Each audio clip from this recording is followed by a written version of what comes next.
Welcome to the Department of Plagiarism investigation. The DPI has dealt with numerous complex cases in their effort to bring plagiarists to justice and to rescue purloined texts.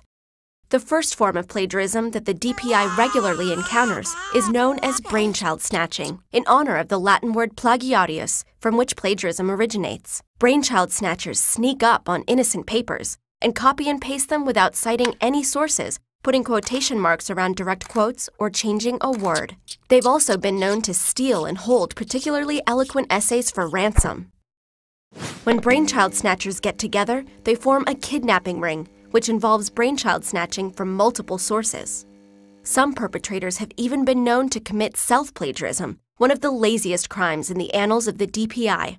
Also known as one-sided collaborators, these oddballs snatch up entire texts or small passages that they've written before and present them as brand new material. Brainchild snatchers and kidnapping rings are easy for the DPI to catch.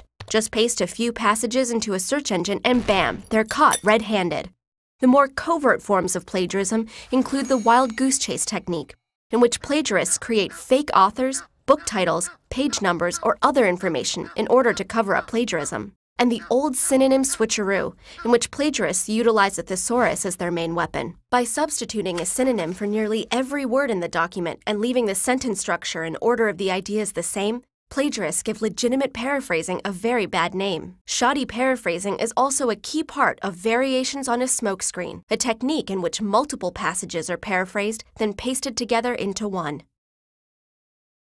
The thorniest issue that the DPI deals with is the misconception that you can never be accused of plagiarism if you use quotes and cite your sources. This is most certainly not the case, because a paper that is made up of passage upon passage of other people's ideas is known as a wholly quotable document. This is considered plagiarism since there are no original thoughts in the work. Similarly, passage after passage of too closely paraphrased text from multiple cited sources is also plagiarism of the pervasively paraphrased kind, because the ideas still aren't one's own.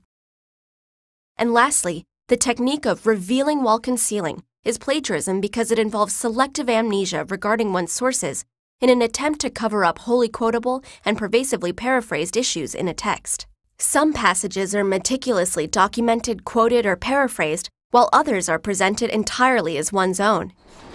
As you can see, the DPI has its hands full tackling all sorts of academic mischief and mayhem, ranging from the petty to the outrageous.